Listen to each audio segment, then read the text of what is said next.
Hello, everyone. Welcome to the arbitration channel. I'm gonna sorry to are invited to switch to Portuguese.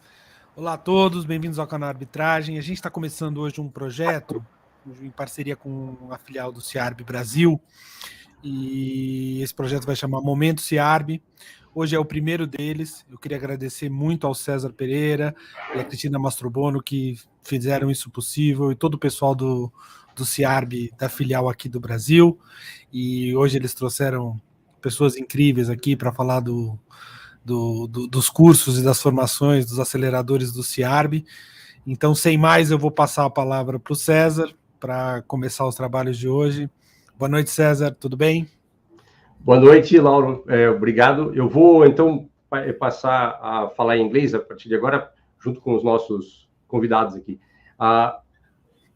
It's a pleasure to be here with all of you. I thank Lauro Parente and the Arbitration Channel for the opportunity for C.Arb Brazil to have the C.Arb Brazil Moment, a program that we are starting today, and that's going to continue over time.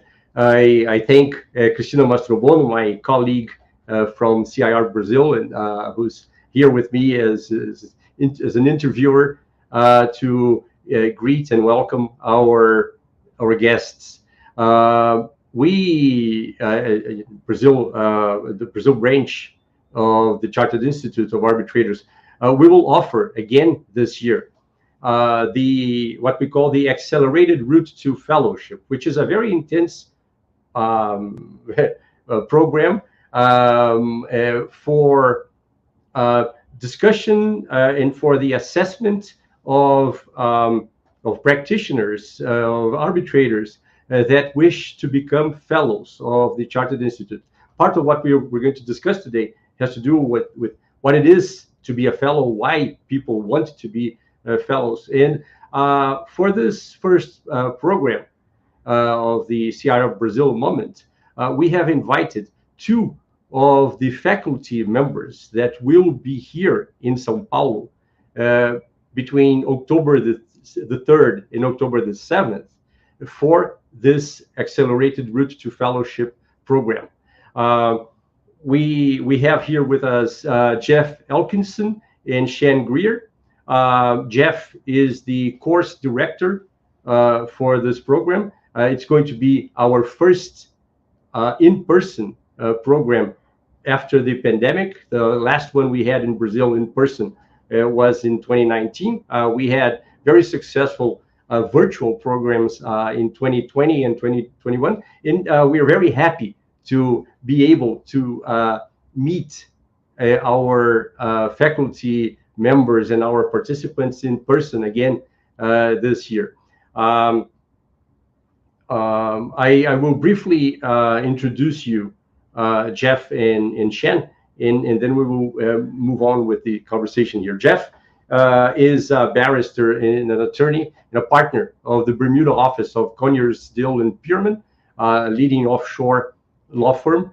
His practice is commercial litigation and arbitration with extensive experience in the areas of contentious trusts, insurance, reinsurance, and construction.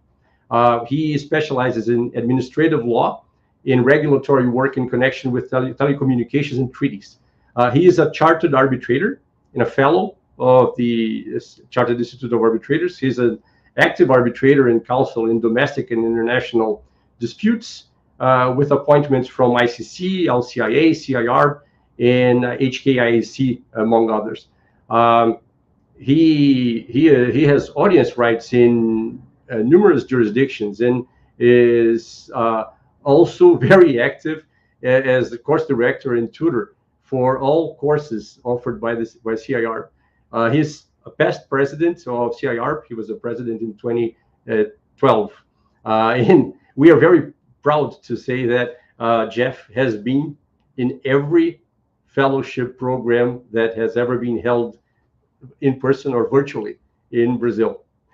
Shan Greer is an independent arbitrator who specializes in construction and engineering, as well as oil and gas disputes.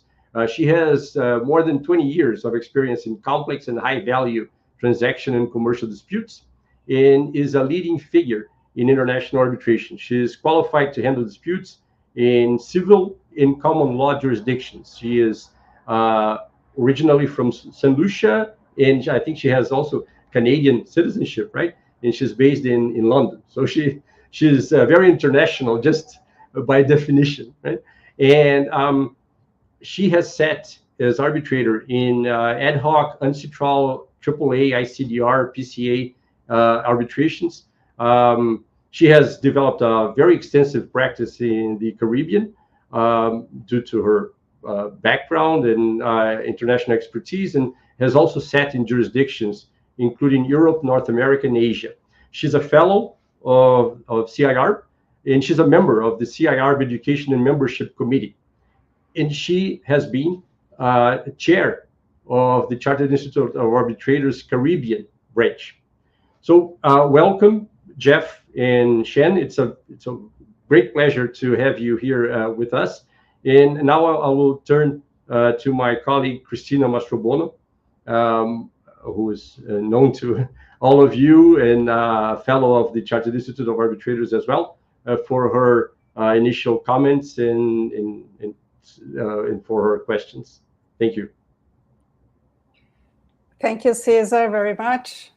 Well, you know me, I'm Cristina Mastrobuono. I'm currently the Vice President of the Ciarb Brazilian branch. So good afternoon for everyone that is watching the program, and thank you very much, Shan and Jeff, for being available for this interview. And thank you very much, Lauro Parente and Canal Arbitragem, for opening the space for C.Arb Brazil branch. So I will start my questions with Jeff.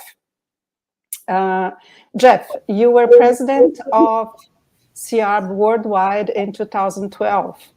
Please tell us a little bit about yourself and the role that C.Arb has played in your career. Thank you, Cristina. It's a question that could demand a very long answer, but a little about myself. So as Cesar touched on, I do have audience rights in different jurisdictions. And on the C.Arb side of things, I used to live and work in Hong Kong. And one of the great people that I met there was Neil Kaplan, who is renowned as one of, I think, in fairness, one of the world's leading arbitrators. Sometimes that's just a function of age. And in fairness to Neil, he is pretty old these days. But he used to be the judge in Hong Kong dealing with arbitration cases. And that led him to develop much more into arbitration as arbitrator. Very rarely did he act as counsel. And I left Hong Kong in 1988, and I came to Bermuda, which is where I am today. And at some stage, Neil came to visit Bermuda. And when he arrived, I think it would have been in 1991, thereabouts, 92, he said to me, "Why haven't you got a branch in Bermuda?" And I'm like, "Oh, well, you think we should have a branch of Chartered Institute in Bermuda?" He's like, "Yes, of course." And I became a fellow of the Institute in 1994 and established the branch somewhere around that time. And quite wrongly, in breach of all C.Arb regulations, I think I remained as chairman of the branch for 18 years. And we built a very good branch for such a small jurisdiction. At one stage, we had about 60 members, of which most, maybe 30, 35 were fellows. And I have always enjoyed what the Chartered Institute does by way of its teaching.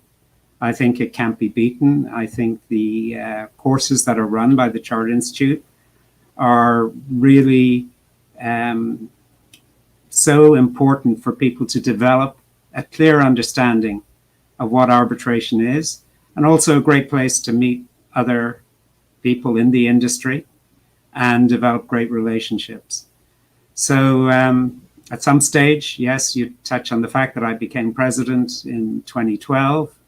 That was after a Congress in Heidelberg back in 2010, 2011. I mean, if one thing the Institute did, it always used to have congresses in really interesting places. And I've never quite understood what the logic was, because they used to have to transport all the various members of various boards and committees to very interesting places. I think Malaysia, I think somewhere in Malaysia, I think it was Borneo. We had a conference, go figure. So, yeah, the Institute I have enjoyed over the years, and I think it's done great works. And I'm looking forward to being back in Brazil. I think the first time I visited Brazil was for ICA, the Congress where I think in those days, when I first went to ICA, there were 350 members of ICA. And the first one I went to was in Korea in 1996, thereabouts. I think Rio in 2010 had I think 2,000, which people were amazed with. And the last ICA I went to, I think, was close to 3,500, 4,000. It keeps growing. So again, lots of C.Arb members there, and lots of my friends that I've met over the years. So did I answer the question? Yes. Cesar. And Cristina, if I may, just a quick follow-up question here, Jeff. As I mentioned in the beginning, you have been in all our fellowship programs in Brazil since the first one in 2013. Actually, that was the one I took. You were my tutor back in 2013. And so you will come now to São Paulo in October for in person for our next fellowship program. Can you tell us a little about the changes you have seen in this period, in the various programs that you have seen since 2013 here in Brazil?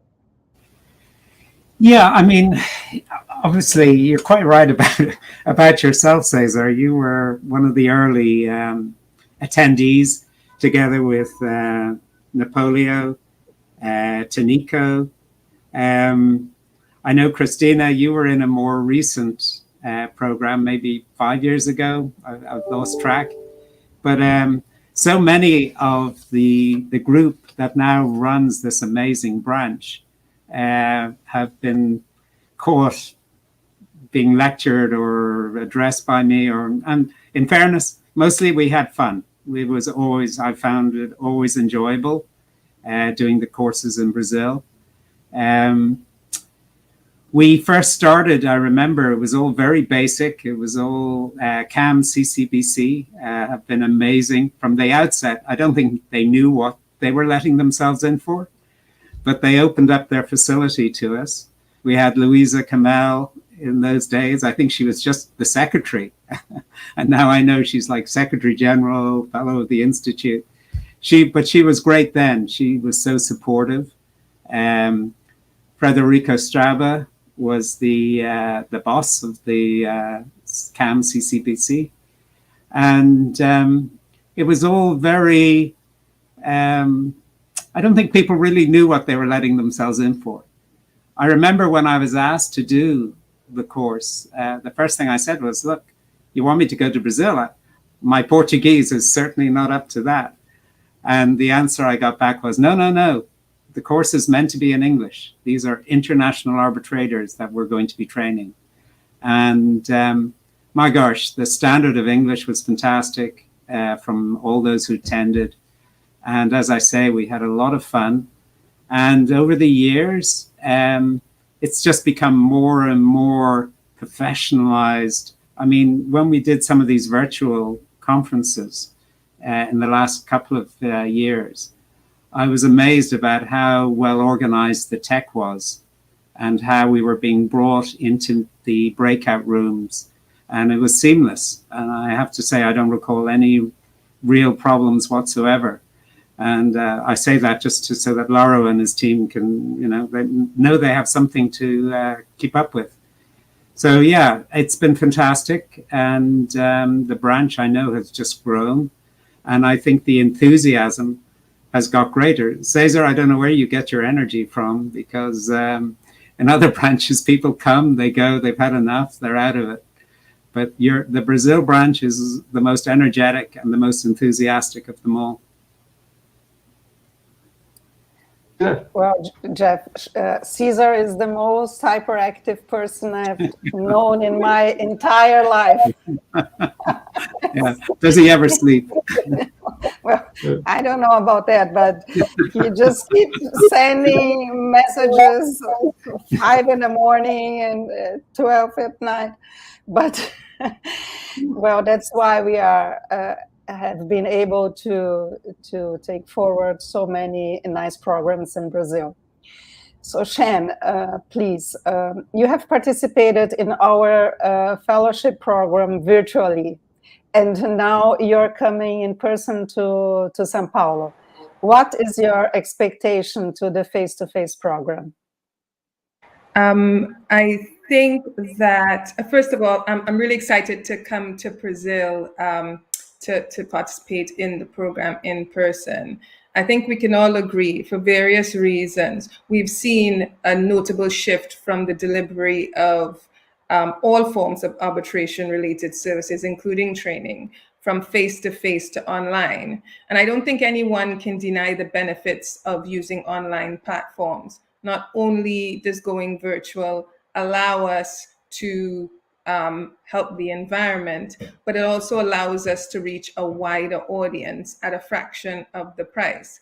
And I think it's fair to say that before the pandemic, the arbitration community had a healthy skepticism about anything virtual. And now that we've had 2 years of mandatory practice, I have no doubt that we'll see an increase in its use. Now, I must confess that the Brazil virtual program was the first one that I did online. And coming into it, I had a healthy skepticism, I'm not going to lie, as to whether this program could in fact be run virtually. And I am happy to say that the Brazil branch converted me, because like Jeff, I was thoroughly impressed with the ease with which the program ran and the way that the technology was used. But having said that, I don't think that virtually fully substitutes for the benefits of face-to-face training. And I think I'm going to answer your question probably in a slightly long-winded way, is that a lot of the exercises and mock hearings that we do require the participants and the tutors to work together and observe each other. And I think that those sorts of exercises are a lot more straightforward to do in a face-to-face setting. So when we do run the course in Brazil, I expect that not only will there be a smoother interaction during the sessions, but participants will also benefit from the informal interactions over coffee breaks and after the sessions with both tutors and their fellow participants. And I don't think we should underestimate the value of those interactions, both to the learning and assessment process. And I think no matter how hard we try, it's difficult to replicate that in the virtual setting. And of course, we will have the benefit of no one having to apologize for an awkward frozen version of their face, or having to say, sorry, my mic was muted, or someone asking you to unmute your mic, which when I started, I was afraid that I hadn't done that, and thankfully I had. So in essence, I think that having this hybrid form of training is going to allow us to deliver a more quality training, and I'm looking forward to being involved in that. Thank you, Shan. And it's interesting that you mentioned, the program is going to be hybrid, meaning that we will have openings for people who want to participate virtually. We in the two past editions that we ran only virtually, we had about 1/3 of the participants coming from other countries or participating from other countries, and that was very very good, even in terms of this interaction. And I'd like to ask you a question. And you have all this very long established relationship with C.Arb. What do you think attracts people to C.Arb? The process of becoming fellow is quite demanding. We have a relatively long period, a few days of workshops, and then you have to take an award writing exam. And so why do you think people do it? Why do people think it's worth it? Building an arbitration practice is no easy feat. And even if you come from the most privileged of circumstances, and by that I mean if you're coming from a top tier, top 50 law firm, international law firm, I think it's still difficult to carve out a space for yourself. The reality is the market is very competitive, and those who appoint tend to stick to the tried and tested arbitrators.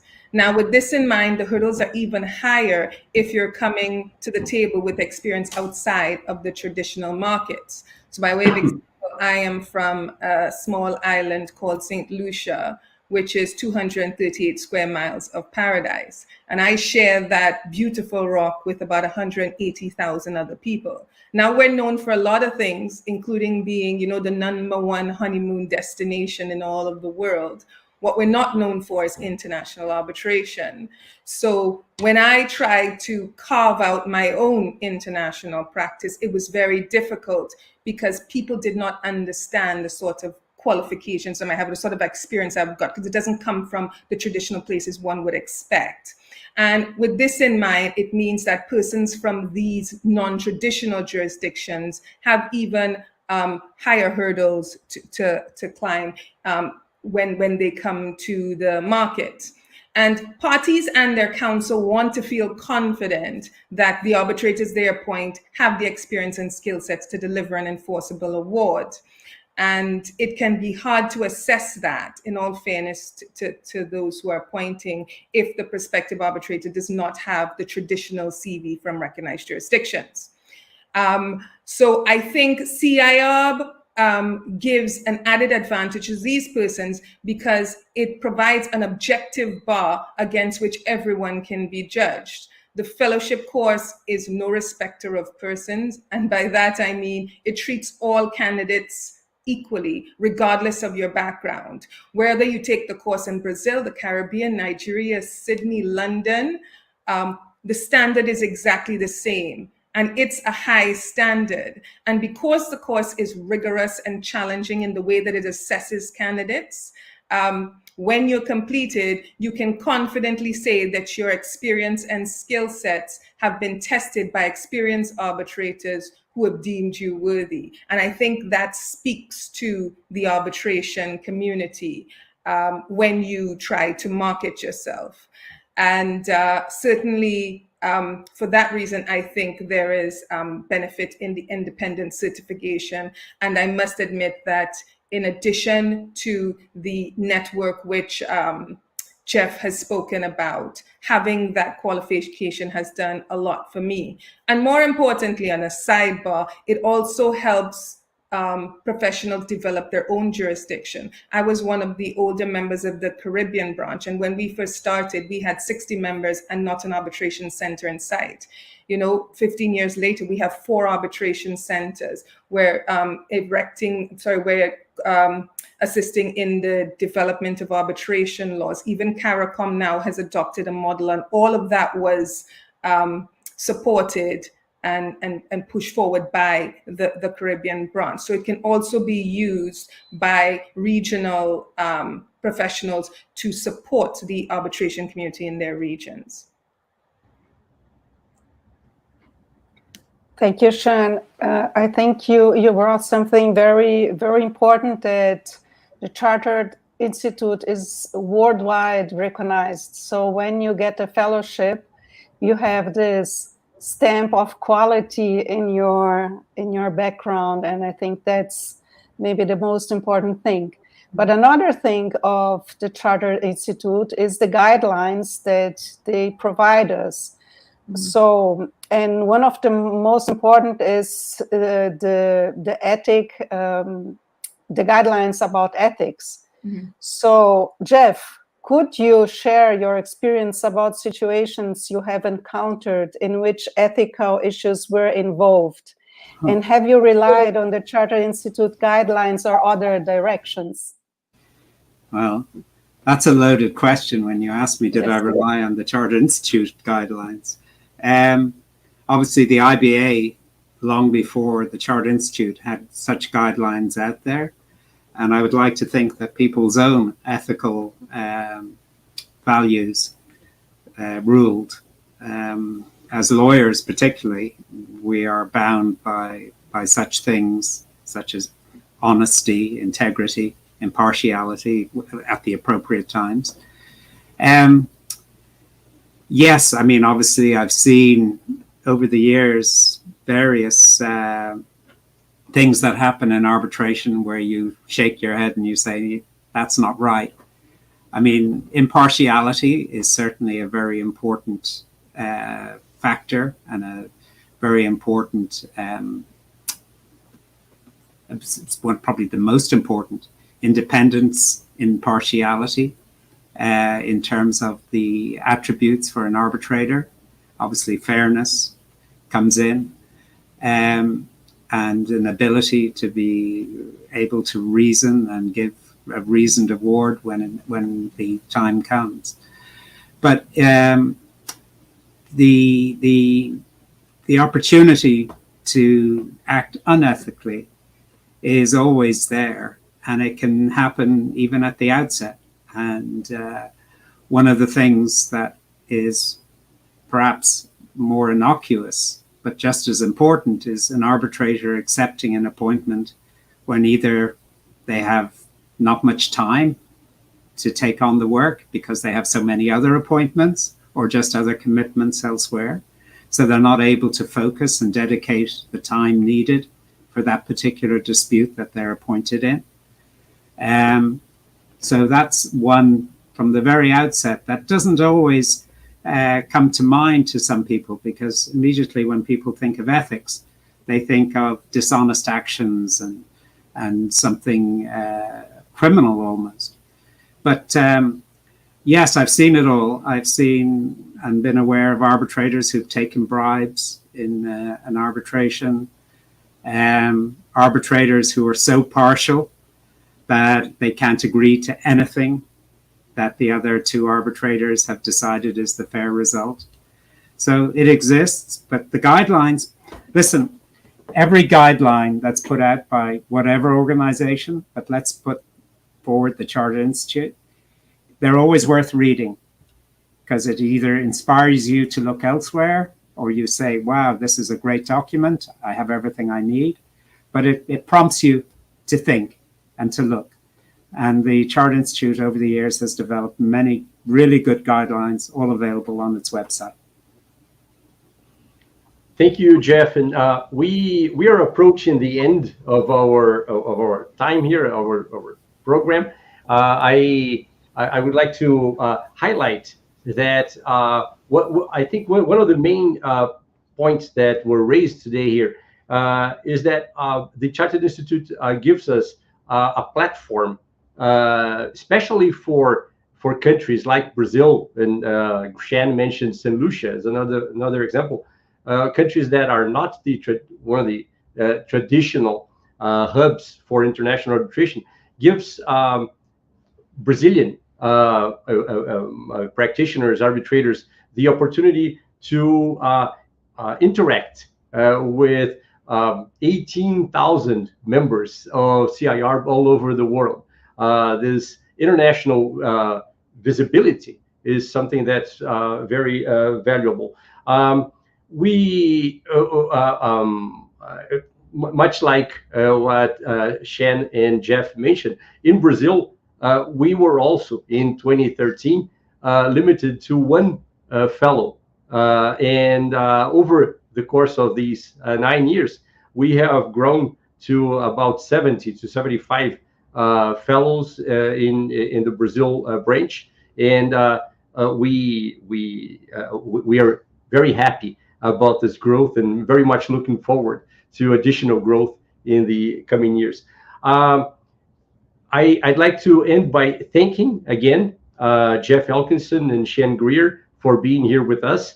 The intention of this program is for all our audience to meet the faculty members that will be here with us in October. And I would like to invite everyone for the next program next week on August 24th.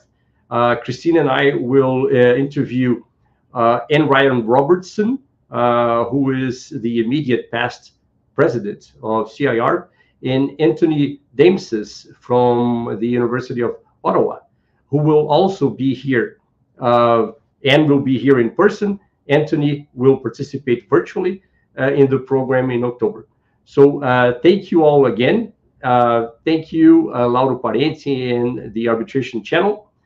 Thank you especially our interviewees, and I look forward to our next meeting next week. Thank you. Good night.